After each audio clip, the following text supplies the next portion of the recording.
You have tuned into the BearDown Corner with your host, Sergeant Holio. Everybody, this is the BearDown Corner. I'm your host, Sergeant Holio. Let's get you caught up with a little bit of information from this week in the NFL. So, right now, we are on the Pro Bowl games bye week, basically, in between the AFC, NFC championships to the Super Bowl. So, we got some updated news on head coaching hires and a couple news stories, basically. In the long short of things, I wish the Pro Bowl went back to Hawaii, though, to make a legitimate, fun-watching game where the guys get a little rough and rowdy, they win a little bit of extra money, and everyone gets a good time, right? You work hard all year, you got a little Hawaii trip at the end of the year, right? Or you move the Pro Bowl to after the Super Bowl. Either way, in my opinion, anyway, this is me, I have not enjoyed the flag football, whatever the hell they got going on for these Pro Bowls anymore. Really, because now we have Shedeur Sanders, who got elected to the Pro Bowl because he's just a fan favorite. That's all it is. It's a popularity contest. He was probably the 31st worst rated quarterback of the league this year. He had his moments. He's going to produce better for the Cleveland Browns in the future, but he's not Pro Bowl. Whoever voted him in, it's a popularity contest. And we need to have it stop and bring it back to Hawaii. But anyway, that's a little rant for the day. Rams head coach Sean McVay and GM Les Snead, have re-signed multi-year contracts to stay in Los Angeles. This comes after the heels of an NFC Championship loss to the Seattle Seahawks, but in a year where I don't think a lot of people were expecting them to be what they were, but now that they've shown what they can be, next year, as long as Matthew Stafford does come back, they should be a Super Bowl contending team next year. They get extended contracts as per. Broncos quarterback coach Davis Webb has been promoted to the offensive coordinator after Denver released their season offensive coordinator after the 10-7 loss that they couldn't get mustered anything other than the first quarter touchdown. That was basically because the defense was playing cover 2. The last 3 quarters of that AFC title game, New England just blitzed Stidham, and he literally got stid in his ham. All right? The guy, he couldn't get shit going. As soon as you put pressure on him, he looked like an entirely different quarterback. So they're hoping Davis Webb can bring some changes to the offense. Now, yes, you're with your backup quarterback in the snow, AFC title game.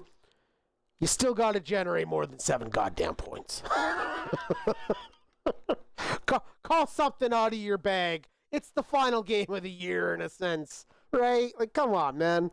49ers bring in Raheem Moore's former Atlanta head coach as their new defensive coordinator after the hiring of Robert Saleh to the Tennessee Titans last week. Cardinals have made new their head coach, offensive coordinator from the Los Angeles Rams, Mike LaFleur. This one I found kind of interesting, only because Sean McVay calls the plays in LA.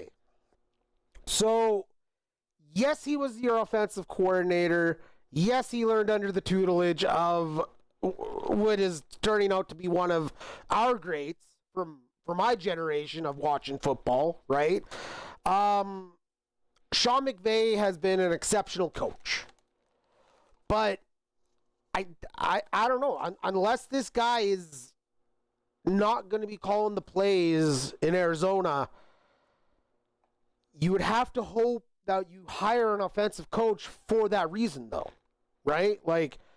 The plan is to eventually not have to be calling the plays on offense, but as a whole, though, I don't know. This is an outside of the box one. This guy did not call plays for LA for the last 2-3 years he's been on the staff. It's all Sean McVay.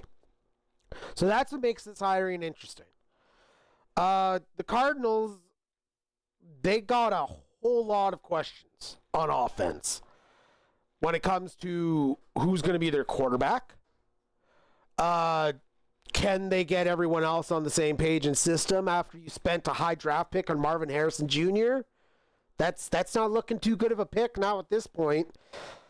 I don't know. It's time will tell. Good luck, Mike LaFleur. Raiders are targeting Seahawks offensive coordinator Clint Kubiak as their next head coach. They cannot make anything official until after the Super Bowl, but all signs and indications are going towards that is the hiring that is going to take place. So wait till after the Super Bowl to find out the official Raiders' next head coach, but it's most likely going to be Clint Kubiak based on all the reports I've been coming across. You know what? What better can be said for a guy who made Geno Smith look good last year with how he called the plays, to leading with an upgrade, I guess, at quarterback? Because that's what it is to me at this point. Seattle has had a tough schedule this year, and they are a tough team. And Sam Darnold had to do a lot to prove that. Yes, game manager and all that, but the guy can sling the ball. He can whip it with the best of them. And he proved that in the NFC title game. If you are not a Sam Darnold believer at this point, I don't know what else he needs to do to prove himself other than win the goddamn Super Bowl. And that seems pretty goddamn inevitable. Again, I'm okay with either team winning, in all fairness. I'd love to see New England make some miraculous, David versus Goliath thing. But right now, as things line up, Seattle is just a little bit further than them. But you know what? Let's give New England some credit, though. They had to play 3 good defenses, 3 good teams to get here as well. So you can't underwrite this team. But either way, Seattle is losing most likely Clint Kubiak at the end of the year, and he will be the head coach of the Las Vegas Raiders. Cleveland Browns have hired Todd Monken, who is a familiar name, veteran assistant in the NFL, spent 3 years revigorating himself down in Georgia, getting their offense on track, comes back. I think he was like senior offensive assistant or something like that with the Ravens, or maybe he was the Ravens offensive coordinator last year. Either way, outside of injuries, the offense is still doing what they usually do. So the Browns are able to get a veteran coach who is willing to even take the job. Let's be honest, Cleveland is not the logical place anyone wants to go and start their career, but hey, someone's got to fill the role. And this man took the opportunity, and I seen him having his little meet and greet with Shedeur Sanders. Most likely Sanders is going to be the starting quarterback in Cleveland next year. All right, they're still wrapped in the bullshit of the Deshaun Watson contract. They got a dude who now is recognized as a Pro Bowl quarterback.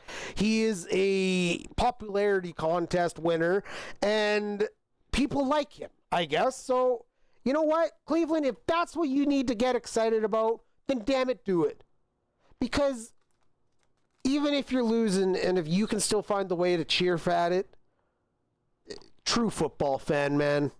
Just saying. And you know what? Cleveland might still be able to get some stuff done. Yes, Jim Schwartz walked out after the hiring of Monken, as he was a finalist for the job. But I don't blame the guy. Why would you want to stay with an organization when you were listed as a finalist and they go and hire someone else anyway, hoping they could keep you so they could have best of both worlds? Nuh-uh. So I hope that they can still have a guy on defensive side that can use that talent the way they've been wrecking it the last few years. Otherwise, this is all going to be down the toilet bowl in about 2 weeks. And to finish off, the man who cost him his job, Sam Darnold, is connected in this. The Vikings have fired their GM. Honestly, I didn't take the chance to really try and pronounce his name because it was too goddamn hard. Either way, Alfonso, whatever the hell his name is gone. The man had 4 years at GM in the Vikings organization, and I've seen his list of accolades. It's not impressive.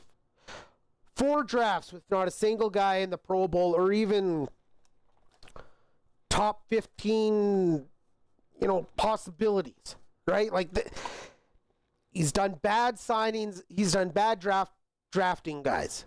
He's done bad at signing guys. He could have re-signed Sam Darnold last year, but he didn't. He said we're gonna stick with our McCarthy kid. We're going to stick behind him, as you should. He's your first round pick. But here's the deal. You just went 14-3 with Sam Darnold. Everything's moving, everything's circulating. He's your quarterback. But now he's Seattle's. And look where he's got them. Yes, the defense is obviously a huge thing. But honestly, the Vikings didn't have a bad defense either.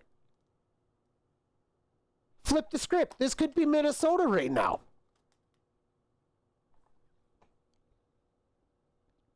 That cost him his job at the end of it. Because this man was advised by his head coach, by a lot of people actually, reading the reports of his firing, was advised to re-sign Sam Darnold and not stick with McCarthy. All right? Or at least let them battle it out in camp. He did not make do on what could have been a franchise-altering decision. And for that, it cost him his job. And honestly, if you and your head coach aren't able to work unison like that, then what the hell are you doing? They should just give the power to the fucking O'Connell at this point in Minnesota and let him take the reins. Because that or you got to get someone on the same page.